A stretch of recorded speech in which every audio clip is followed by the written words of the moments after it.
What was it like when you got off the shuttle bus and came into that hangar and were greeted by the Trump administration? It was overwhelming.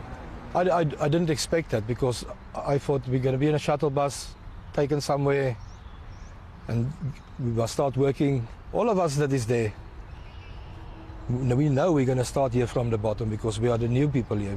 We're going to start from the bottom. There are voices out there, including the South African president, who has called you cowards. Yeah. You've got other Afrikaners who are saying that you're not refugees, you're opportunists, that you've abandoned the country. What would you say to those people? I had to leave a 5-bedroom house, which I will lose now because I'm not going to pay for it, behind, my car behind, my dogs behind, my mother behind.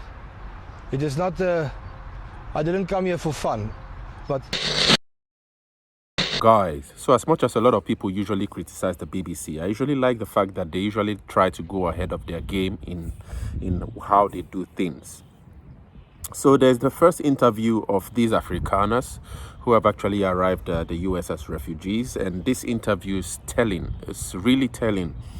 And the guy's name is Charles Kleinhaus. I remember during the time when I made the video when they were walking in, into the US, the camera was fixated on him, and I think his family anyway. I think his kids and all of that. And so it was really interesting when I stumbled on this video by the BBC that they had actually gone ahead to, carry out an interview with him that actually exposed a lot about, his reasoning why he actually had to decide to leave everything he had behind in South Africa to become a refugee, in South Africa, arguing that, he had to actually leave, I think, a 5-bedroom house behind, his dogs, a lot of things, behind. He actually argues that, he's happy. The most important thing is that even though he has left all those things behind, he's happy that his children are going to be safe, because that has been his priority. He was asked a really sensitive question of President Ramaphosa, calling the guys, the 49 who left, cowards. I'm still looking for that video anyway, where he said that, but he has a really funny response. You listen soon. There was an interesting part of this interview that the BBC actually wanted to, and I don't know why, probably this part of the interview was necessary anyway, but it appears that this Kleinhaus had actually deleted some posts he made which actually were tagged anti-Semitic, because he argues that, he was really angry to find some of the, I think these were now, could this be Israelis, spitting on a Christian cross, which to him, he felt it was really personal, because as an Afrikaner, he's a Christian and he doesn't joke with his faith. So he found that really offensive. And then he had to repost an X post, which was then flagged as being anti-Semitic, and that was a basis now for a critique against him coming into the US as an Afrikaner refugee. All right, but he actually explains why all that happened. I think it's really interesting that you guys listen to that, because that was really almost used to kind of like smear him for being worthy of probably being a refugee in the United States that actually has more close relationship, I don't know, with Israel. But anyway, he speaks a lot about a lot of things, why he had to decide, and to leave South Africa. Well, before I play that video, I want you guys to, I think President Trump, Ramaphosa, in preparing for his trip, I think he leaves tonight or tomorrow night to the US, and I think they'll be having a meeting with President Trump on Monday.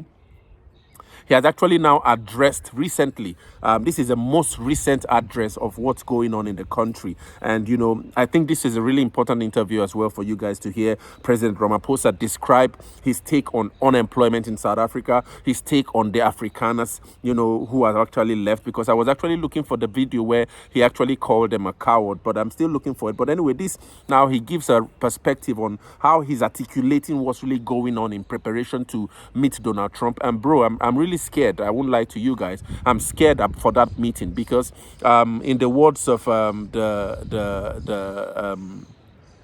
of the commentators, that the colonel, I don't remember his name now, he speaks about how if President Ramaphosa is not Zelensky or Monsood, yes, Ibrahim, anyway, the former ambassador, anyway, if he doesn't get those kinds of two treatments, then this would be President Ramaphosa's most important meeting ever since he became president in South Africa, all right? So I'm really afraid of that meeting. I'm really afraid of that confrontation, and I'll be posting that live on that Monday to really understand how President Ramaphosa plans to meet President Donald Trump.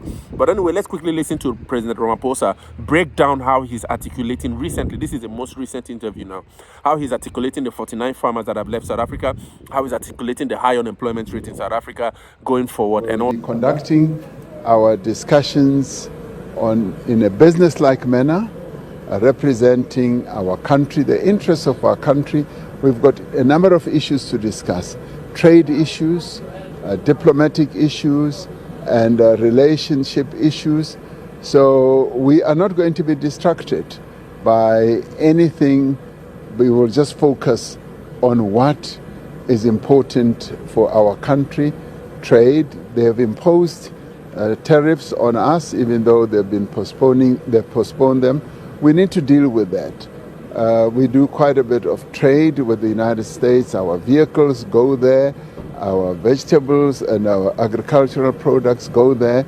So they are our trading partner, and we therefore need to interact with them. Whether we like it or not, we are joined at the hip, and we need to be talking to them. And you don't talk to your friends or negotiate anything with your friends. You also negotiate with those that you may have differences with. So that's how we are going to approach these discussions. I should have combined this question. As a first citizen of the country, the issue of genocide, there has been also a noise about South Africa conducting a genocide. What's your reaction? But we all know, as South Africans, both black and white, that there is no genocide here. We are not genociders. We are not committing any act of hatred, act of retribution against or violence against anyone who is a citizen, even if they are not citizens of our country. We are not made that way. So we will obviously, if this matter comes up, we will make that extremely clear. Every South African knows and agrees that there's no genocide here. And the false stories that have been perpetrated or that have been bandied around, we all know are not true. They are not a reflection of who we are.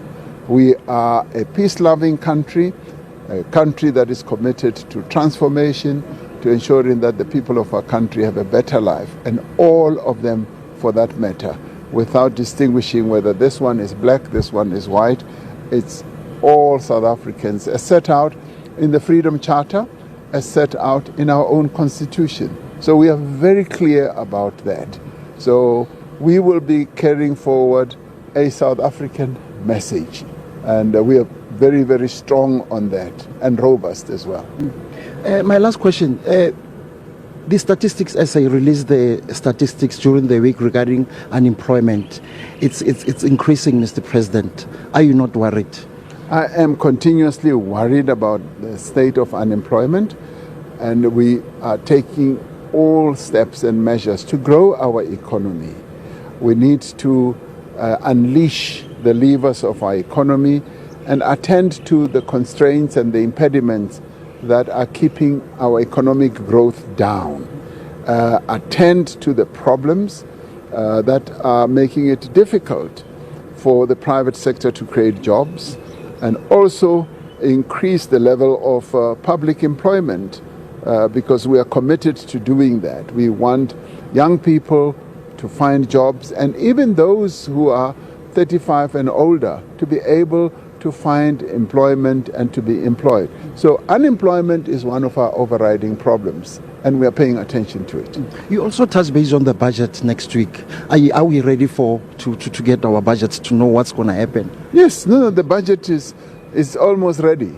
The Minister of Finance is putting the final touches to the budget, and that is going to be presented on the 21st. So that is not a problem at all. Forward, and also this interview from this first Afrikaner, I think, who has been interviewed live upon reaching the United States, Charles Kleinhaus. One of the parts of the interview that really made me really laugh, but not laugh in a derogatory way, was the fact that he said he was shocked that, you know, when they came into the US, they were really given a reception, and he didn't expect a reception. That as an Afrikaner, he knew that they would be starting from the bottom of society and all that, and he thought that as soon as they got onto the plane, they would take them into a farm or into a place and just start walking. For me, I thought that was really interesting. But he argues that he's not in the US to joke. He's not there for joke. He's actually there to contribute to the economy. And this is actually amidst this whole barrage of TikToks I've seen all around that actually says that, you know, these guys for the first time would realize that they have to clean their homes by themselves. They have to wash their clothes by themselves, which probably previously in South Africa, they were done by, you know, housemaids or something like that. All right. So I think it's a really interesting interview. I would like you guys to watch to the end. Really, really telling from the eyes of the Afrikaners, the first Afrikaners who have actually just entered the US. But before President Donald Trump says the refugee applications were expedited because they're victims of racial discrimination. The South African government denies this. Afrikaners settled in South Africa nearly 4 centuries ago and led the apartheid movement there. Usually it takes years for the government to process refugees. This group waited just 3 months. Let's go to our North America correspondent, Namia Iqbal, now, who has been speaking exclusively to one of these men who is resettling in Buffalo, New York. Namia, what did he have to say? This is the first time we've heard from one of those Afrikaners that is now seen as a refugee here in America. Charles Kleinhaus is 46 years of age. He comes from a beautiful province in South Africa, a lovely farmland, and now he lives in a budget hotel near a highway with his 2 children and very young grandson. So the change in life could not be starker, but he said to me that he had to do it for safety reasons. Mr. Kleinhaus has also come under particular scrutiny given that old posts of his, which are anti-Jewish, have been found, and has led to all these questions about were these people properly vetted, as refugees often are. The Department of Homeland Security said to us today they were vetted. Nonetheless, it has raised these questions, and Mr. Kleinhaus defended those posts to me, but he also defended his right, as he sees it, to be here in America as a refugee. If you're white, you're wrong in South Africa. You're a land thief, you are a racist. The whole time it's being told, and there is racist white people, plenty of them. You say you're not a racist white person? No, not at all. I've got many black friends. I think I've got more African black men as friends as white friends. I'm tired of being told, just because I'm white, I'm a thief. Just because I'm white, I'm wrong in this. I had nothing to do with apartheid. Nothing, nothing, nothing. Is there anything specific that's happened, Charles, that made you think, I've got to get out of here? I've got to leave? After the death rates and stuff and my machinery being cut up, and I'm still, after reporting everything to the police, not getting any protection or anything like that. The only thing that's left on my farm is a sign that says mining area. All the fences has been taken off, boom gates has been broken off. There are voices out there, including the South African president, who has called you cowards. Yeah. You've got other Afrikaners who are saying that you're not refugees, you're opportunists, that you've abandoned the country. What would you say to those people? I had to leave a 5-bedroom house, which I will lose now because I'm not going to pay for it, behind, my car behind, my dogs behind, my mother behind. It is not, I didn't come here for fun, but my children are safe.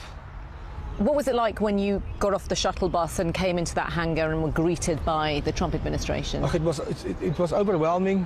I didn't expect that because I thought we're going to be in a shuttle bus, taken somewhere, and we will start working. All of us that is there, we know we're going to start here from the bottom because we are the new people here.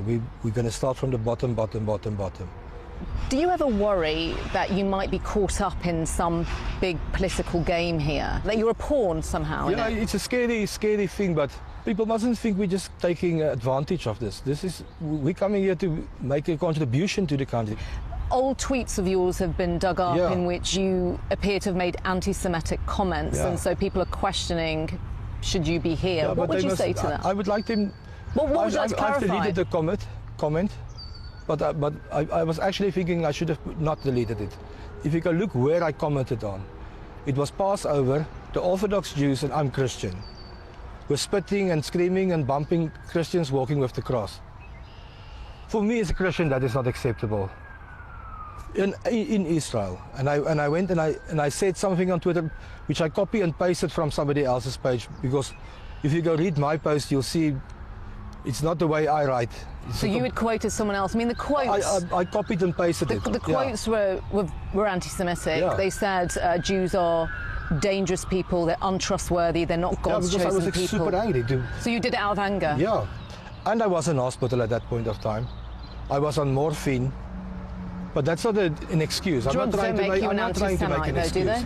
Even now, if I would see any person going against my religion, I will speak up against it. You have high hopes being here in America. Is there a part of you that is anxious that it might not work out? No, to be honest with you, because of my belief, I believe this is God's plan for me.